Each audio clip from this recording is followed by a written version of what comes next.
연매출 50억 이상 병원은 국세청 입장에서 조사 실익이 큰 대상입니다. 이것은 감정의 문제가 아니라 구조적 현실입니다. 그리고 이 구조적 현실 앞에서 원장님을 지켜드리는 것은 운이 아니라 설계입니다. 지금부터 3가지 사례를 보여드리겠습니다. 이 사례들을 보여드리는 이유는 단 한 가지입니다.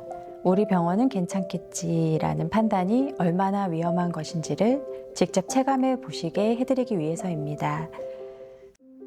한 가지 여쭤보겠습니다, 원장님. 지금 세무조사가 나온다면 버틸 수 있으신가요? 우리는 세무사한테 다 맡기고 있으니까 괜찮다.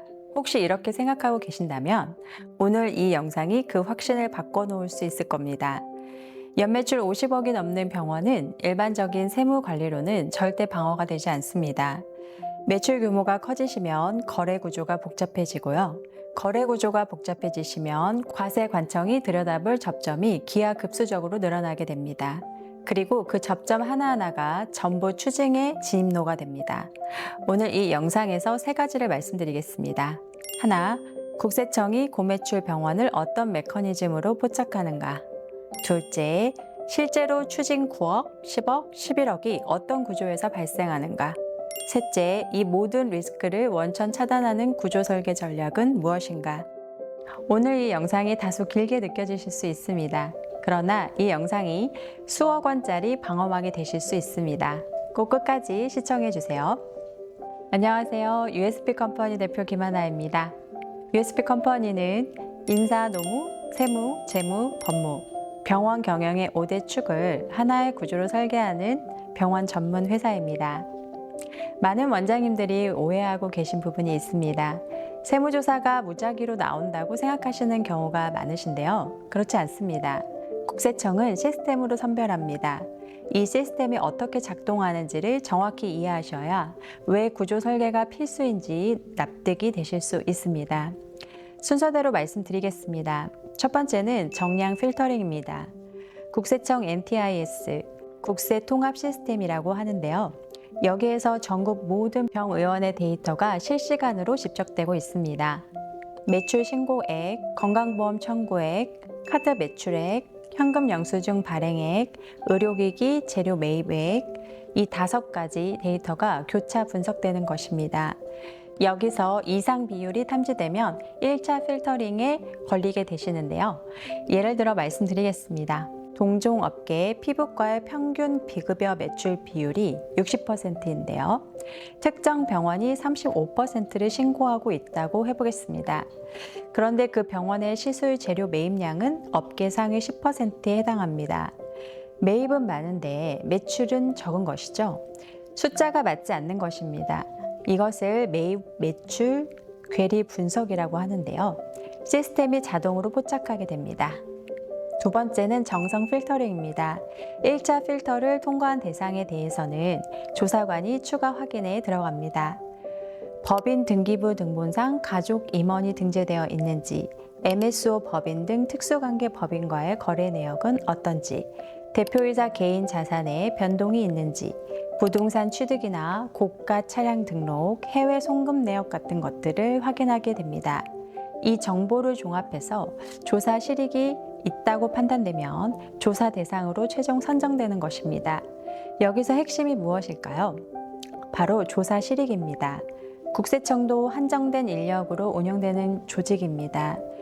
조사를 나가시면 추징을 해야 성과가 되는 것이니까요. 매출 5억짜리 병원을 조사해서 3천만 원 추징하시는 것보다 매출 50억짜리 병원을 조사해서 5억을 추징하는 것이 조사 효율이 압도적으로 높습니다. 정리해 드리겠습니다. 연매출 50억 이상 병원은 국세청 입장에서 조사 실익이 큰 대상입니다. 이것은 감정의 문제가 아니라 구조적 현실입니다. 그리고 이 구조적 현실 앞에서 원장님을 지켜드리는 것은 운이 아니라 설계입니다. 지금부터 3가지 사례를 보여드리겠습니다. 이 사례들을 보여드리는 이유는 단 한 가지입니다. 우리 병원은 괜찮겠지라는 판단이 얼마나 위험한 것인지를 직접 체감해 보시게 해드리기 위해서입니다. 수도권 소재 피부과, 성형외과, 복합 클리닉입니다. 연매출 약 72억 규모였습니다. 이 병원이 하신 것은 사실 단순합니다. 비급여 시술 중 현금 결제분 일부를 매출에서 누락시키신 것입니다. 연간 약 4억 8천만 원, 5개의 연도 누적으로 약 24억이었습니다. 원장님의 판단은 아마 이러셨을 겁니다. 72억 중 4억 8천이면 6.7%인데 이 정도는 오차 범위 아닌가? 그렇지 않습니다. 국세청에서 오차 범위라는 개념은 존재하지 않습니다. 국세청이 이 병원을 어떻게 포착했는지 말씀드리겠습니다. 두 가지 경로였습니다. 경로 하나는 건보 청구 데이터와의 교차 분석입니다. 건강보험심사평가원에 청구된 급여 매출 대비 비급여 매출의 비율을 동종업계 상위 그룹 평균과 비교한 것인데요. 이 병원의 비급여 비율이 현저히 낮았습니다. 레이저, 보톡스, 필러 시술을 이 규모로 집행하시는 병원 치고는 설명이 되지 않는 수치였던 것입니다. 경로 둘은 매입 역산입니다. 의료기기 유통사에 자료를 요청해서 이 병원에 납품된 보톡스, 필러, 레이저, 소모품의 총량을 확인한 것입니다. 매입량의 평균 시술 단가를 곱하면 추정 매출이 산출되는데요. 이 추정 매출과 신고 매출의 차이가 연간 4억 원 이상이었습니다. 두 개의 경로가 동일한 결론을 가리켰습니다. 매출 누락. 추진 구조를 분해해 드리겠습니다. 5개 연도 누락 소득 약 24억에 대한 종합소득세 본세 최고세율 45% 적용 구간이 포함되어 약 7억 3천만 원이 나왔습니다. 과소신고 가산세, 부정 과소신고에 해당하므로 40%가 적용되어 약 2억 9천만 원, 납부 불성실 가산세, 일수 계산이 적용되어 약 1억 원, 총 추징세액 11억 2천만 원입니다. 그런데 여기서 끝나지 않았습니다. 조세범 처벌법 제3조 위반으로 검찰 고발이 의뢰됐고요. 소득 재산정에 따라 건강보험료가 소급 추징됐습니다. 거기에 주거래 금융기관에서 여신 재심사 통보까지 들어왔습니다. 총 피해 규모는 15억을 넘겼습니다. 4억 8천을 아끼시려다 15억을 잃으신 것입니다. 이것이 구조 없는 절세의 결말입니다. 이 사례는 특별히 주의해서 들어주시면 좋겠습니다. MSO 법인을 운영 중이시거나 설립을 검토하고 계신 원장님이시라면 반드시 해당되는 내용입니다. 지방소재 정형외과, 재활의학과 복합병원이었습니다. 연매출 약 58억 규모였습니다. 원장님이 MSO 법인을 설립하셨는데요. 목적은 경영지원, 용역의 외부화를 통한 세 부담 분산이었습니다. MSO 법인에 연간 약 12억 원의 용역비를 지급하고 계셨습니다. 여기까지는 위법이 아닙니다. MSO 법인 구조 자체는 합법적이었으니까요. 문제는 용역의 실체와 대가의 적정성이었습니다. 국세청 조사관이 확인한 사실을 말씀드리겠습니다. MSO 법인의 실제 상근 직원이 3명입니다. 그런데 인력 파견 용역비로 연 5억을 청구하고 있었습니다. 3명의 연봉 합계가 약 1억 8천만 원인데 5억을 수취하고 있었다는 의미입니다. 차액 3억 2천만 원은 어디로 갔겠습니까? MSO 법인의 잉여금으로 적립되고 있었습니다. 또 마케팅 용역비로 연 4억을 청구하고 계셨는데요. 실제 외부 매체 집행 내역은 연 8천만 원이었습니다. 나머지 3억 2천만 원의 용역 실체가 존재하지 않았던 것입니다. 경영자문 용역비로 연 3억을 청구하셨는데요. 자문보고서, 회의록, 경영개선 실적, 어떤 산출물도 확인되지 않았습니다. 국세청은 소득세법 제101조와 법인세법 제52조를 적용했습니다. 부당행위 계산 부인이라는 것인데요. 특수관계인 간 거래에서 시가와 현저한 차이가 있는 경우 과세관청이 그 거래 가격을 부인하고 시가 기준으로 재계산할 수 있는 규칙입니다. 12억 중 약 8억 5천만 원이 과다 지급으로 판정됐고 이 금액이 전액 원장님 개인에 대한 기타 소득 또는 인정상여로 소득 처분됐습니다. 논리를 정리해 드리겠습니다. MSO 법인에 과다 지급된 8억 5천만 원, 실질은 원장 개인에 대한 소득으로 귀속, 종합소득세 과세 대상.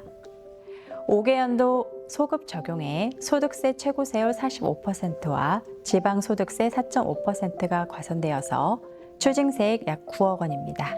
동시에 MSO 법인 측에서도 수익 과다 계상분에 대한 법인세 경정이 이루어졌습니다. 양쪽에서 과세가 동시에 발생한 것이죠. 이 원장님은 MSO 법인이라는 구조는 갖추고 계셨습니다. 그러나 그 구조 안에 실체가 없으셨습니다. 구조는 껍데기가 아닙니다. 안에 실체가 채워져 있어야 비로소 작동하는 것이죠. 이 원칙이 지켜지지 않으시면 MSO 법인은 절세 도구가 아니라 추징 가속기가 됩니다. 이 사례가 구조적으로 가장 복잡하고 추징 논리가 가장 치밀합니다. 그리고 연매출 50억 이상 원장님들이 가장 빠지기 쉬운 구간이기도 합니다. 서울 소재 대형 안과 병원입니다. 연매출 약 65억 규모였습니다. 원장님이 법인 자금으로 강남 소재 상가 빌딩을 매입하셨습니다. 매입가 38억, 법인 명의로 취득하셨습니다. 이후 이 빌딩을 원장님 자녀분이 대표로 계신 별도 법인에 28억에 양도하셨습니다. 감정평가서는 확보하고 계셨습니다. 그러나 국세청이 판단한 시가는 38억이었습니다. 차액이 10억. 이것이 저가 양도분입니다. 자녀분의 법인은 이 빌딩을 담보로 금융기관에서 대출을 일으켜 다른 부동산을 추가 매입하셨습니다. 국세청은 이 거래의 전체 흐름을 하나의 구조로 판단했습니다. 그리고 세 갈래의 과세 논리를 동시에 적용했습니다. 과세 논리 하나, 법인세법상 부당 행위 계산 부인입니다.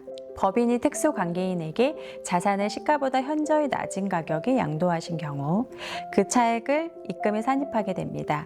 차액 10억에 대한 법인세 추징 약 2억 5천만 원. 과세 논리 2. 상증세법상 증여세 과세입니다. 법인 간 거래이지만 저가 양도의 실질적 수혜자는 자녀분이십니다. 자녀분이 지배하시는 법인이 시가보다 10억 낮은 가격의 자산을 취득하심으로써 해당 법인의 순자산 가치가 10억만큼 증가한 것인데요. 이것은 상증세법상 특수관계 법인 간 거래를 통한 이익의 증여에 해당됩니다. 증여세 약 3억 8천만 원. 과세논리 3. 소득세법상 인정 상여 처분입니다. 법인 자산의 저가 양도는 법인 자금의 사외 유출로 간주됩니다.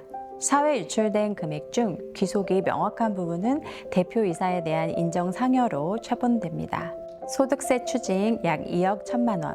여기에 각 세목별 가산세 합산 약 1억 7천만 원. 총 추징세액 10억 1천만 원입니다. 그리고 세금의 문제로 끝나지 않았습니다.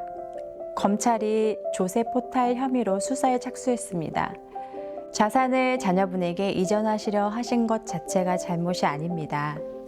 이전의 방법과 가격 설정이 잘못되었던 것입니다. 적정 시가를 산정하시고 증여세를 정면으로 신고 납부하시고 가업승계 특례 요건을 검토하셨더라면 동일한 자산 이전을 세법의 보호 안에서 합법적으로 완수하실 수 있었습니다. 10억 1천만 원은 아끼신 세금이 아닙니다. 설계를 안 하셔서 추가로 발생한 세금입니다. 지금까지 세 가지 사례를 보셨습니다. 정리해 드리겠습니다. 첫 번째 사례 11억 2천만 원 매출을 누락하셔서 발생했습니다. 두 번째 사례 9억 원 구조는 있으셨으나 실제가 부재하여 발생했습니다. 세 번째 사례 10억 1천만 원 자산 이전의 방법론이 적정하지 않아서 발생했습니다. 세 사례의 공통점은 무엇이겠습니까? 전부 사후 대응을 하셨다는 것입니다. 세무조사가 나온 뒤에야 세무사를 부르시고 소명자료를 만들기 시작하셨습니다. 그 시점에서는 이미 늦었습니다. 국세청 조사관이 자료를 요구하기 전에 그 자료가 이미 존재하고 있어야 합니다. 추징 논리가 적용되기 전에 그 논리가 적용될 여지 자체가 없어야 합니다. 이것이 바로 구조 설계의 본질입니다.